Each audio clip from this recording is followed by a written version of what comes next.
everyone. Thank you for joining this session. I'm very excited to be here.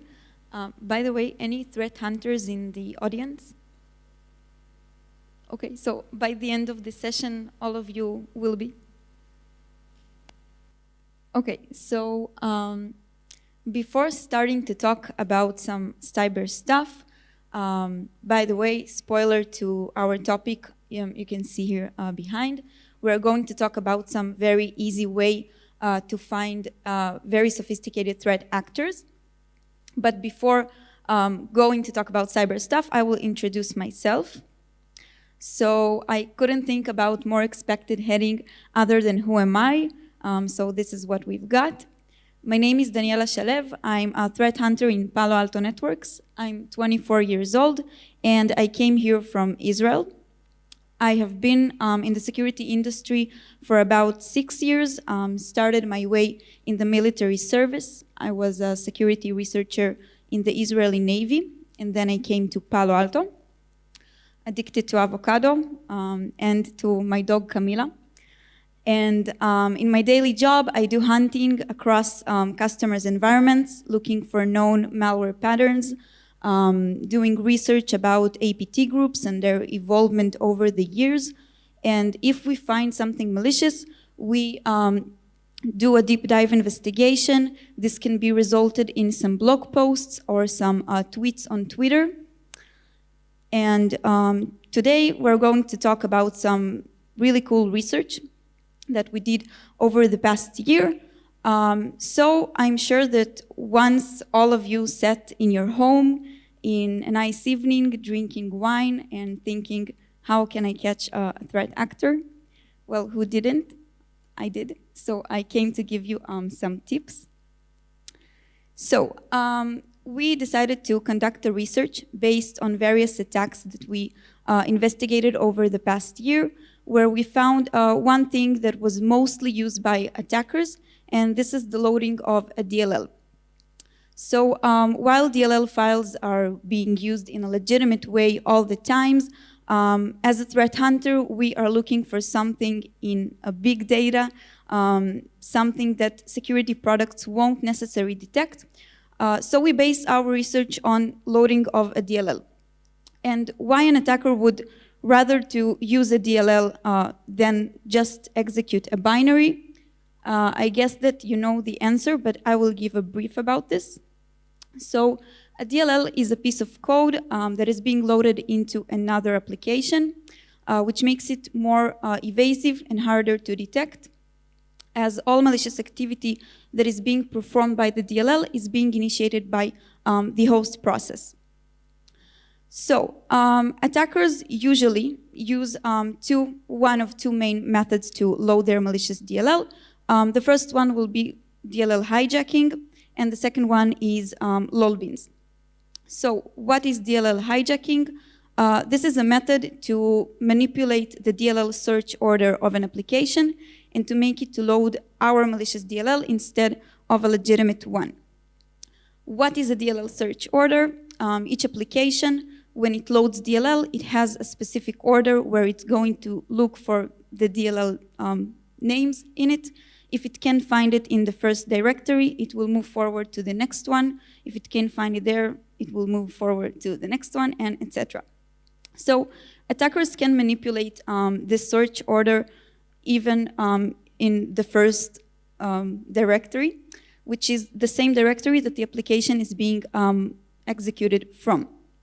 So all the attacker needs to do is just to rename its malicious DLL with the name of a known and benign DLL that is usually being loaded by an application. And this is happening because some applications will just load a DLL by its name and it won't do additional checks. So let's give an example how we can do it as an attacker. If there's a known application that is called BSides.exe, it's supposed to load a DLL that is called Daniela.dll. As an attacker, I will call my malicious DLL Daniela.dll, and I will place it together with BSides.exe in the same folder, and it will be just loaded by BSides.exe when it's going to be executed. So the next method that we are basing our research on is the usage of lolbeans, legitimate utilities of Windows. In those examples, we are going to talk about run DLL32 and regis VR32. They're being used all the time.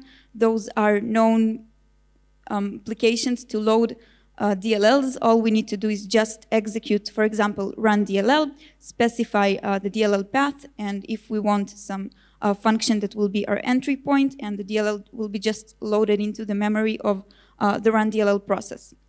So our next point of the research is that we assuming that in most cases the DLL won't have a digital signature. Of course, that digital signature won't inherently point on something that is malicious or not, but this is just a nice lead for investigation. In most cases that we observed, you will see in the next slides, all DLLs that we found were not digitally signed, and in the cases where attackers try to manipulate the digital signature, most of security vendors can detect this. So just in order to reduce some noise, we're going to look on unsigned DLLs and filter out the signed ones. So the last point that we are going to base on is the path that the DLL is loaded from. Usually, legitimate applications are located in known folders such as C program data folder and C Windows System 32, for example. But those folders require administrative privileges in order to write files into them. So as an attacker, attackers not always an admin on the host, so usually they will have to use some alternative way, and we found that the most common paths that attackers choose to write their payloads into are the C program data folder and subfolders of the C users folder. So as you can imagine, if we're going to look for all those points, we will find a lot of results. And we still have to dig into those results and understand what seems to be suspicious enough that we'll have to investigate it. So in this stage, we were focusing on the frequency of executions and on some suspicious file paths, suspicious export functions, and DLL names. And indeed, we were able to find multiple malwares that were loaded unsigned DLLs from unprivileged paths. You can see here, I don't know if you see the names, I can, okay, so it varies from cybercrime malware, such as InfoStealers, such as Emotet, ICE-ID, a lot of banking trojans, and even a sophisticated threat actors, such as Mustang Panda APT group and the Lazarus group that we are going to talk about now. So I decided to give 3 examples of the previous slide. We're going to talk about 2 APT groups that we were able to catch using this logic, and 1 new malware that is being recently spread. So let's start talking about the Lazarus group. Okay, so Lazarus group, one of the malwares that we were able to catch using this logic is a North Korean threat actor. It is responsible for major attacks over the years. For example, the Sony breach in 2014 or the Bangladeshi bank attack in 2016. And in this case, in the scenario that we found, it was targeting the chemical sector companies. The victim that we found was a gas company, and Lazarus Group are known for their usage of very sophisticated payloads. They keep changing the payload for each victim, and in this case, we're going to talk about a supply chain attack and the usage of a lot of payloads and a lot of lolbeans. So let's speak about the DLL hijacking activity that we were able to find. We found an unsigned DLL that is called mi.dll. It was loaded by a signed binary, which is called WSM provhost. I hope that I'm pronouncing it correctly. WSM provhost.exe, which is the WinRM process. Both the DLL and the binary were located in the subfolder of C program data folder. which is not the correct location of the WinRM process. The attacker didn't have the right privileges to write the malicious DLL, so he just copied the benign application and the malicious DLL to the C program data folder. So while the DLL was loaded, it executed a lot of reconnaissance commands and additional payloads. You can see it in the screenshot behind. You can see the small circles, but they are just some reconnaissance commands. Okay, so we tried to understand how this DLL got into the disk in the first place, and we found a supply chain attack that was originated in the installation of some old version of a software that is called Initech. Basically, the attack was delivered via a phishing email. The victim received some fake job offer. When it clicked on it, some DLL was injected into the Initech software and dropped additional malware. You can see here another execution chain of multi-stage malware that eventually also dropped our malicious mi.dll. So let's talk a bit about the mi.dll payload. We found that the malicious DLL, that the unsigned DLL, was a compiled version of an open source tool that is called Bugtrap. The Bugtrap project is available on GitHub, and the attacker managed to change one of the export functions of the code. He implanted their malicious code that was responsible for information stealing and for C2 connections. As you can see in the screenshot from IDA, because without any IDA screenshot, it's not a cyber presentation. You can see here, I don't know if you see here, but there in the gray color, you see a lot of the C2 domains that eventually additional malware were retrieved from. So, oh, and another thing I forgot to mention is that this DLL wasn't recognized as malicious on any security vendor. It seemed to be legitimate, except from the fact that it has an invalid digital signature. So our next case is the Raspberry Robin malware. Anyone familiar maybe with this name? Okay, cool, nice. So Raspberry Robin was published quite recently. Although it was discovered in December 2021, it took 6 months to publish the first blog post about this because the DLL that was found there was very, very obfuscated. It was very hard to do reverse engineering on this payload. So unlike the Lazarus group, the Raspberry Robin malware is being spread really, really fast. It seems to not target some specific sector because we observed a lot of victims there. It showed up in the top of our results as it was the most common malware that we were able to catch using our logic. And let's go on some key points of this malware. The first one is its infection vector, which is USB drive. USB drive being connected to an infected host. It contains a malicious LNK file, a shortcut file that when clicked, it executes an MSI exec command that eventually retrieves a malicious DLL from a C2 server. The malicious DLL, the payload, is unique per each victim, which makes it more harder to attribute those payloads to Raspberry Robin, as there will not be 2 DLLs with the same hash. The next thing is the sophisticated C2 infrastructure. Each time a DLL is being downloaded from a C2 server, it is going offline, which means that I can't download the same payload twice. And the last thing is the sophisticated payload itself. As I mentioned, it's really, really obfuscated. It has a lot of layers of backing in it. And the most interesting thing is that it makes researchers to think that this is just an adware when it's being executed on a virtual machine, when there's a real payload that is staying packed and obfuscated while doing analysis on it.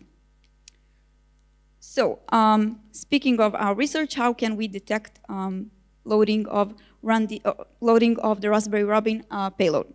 So Raspberry Robin is being loaded using lolbins. Sometimes it will be run DLL, sometimes it will be regsvr. It varies between different attacks.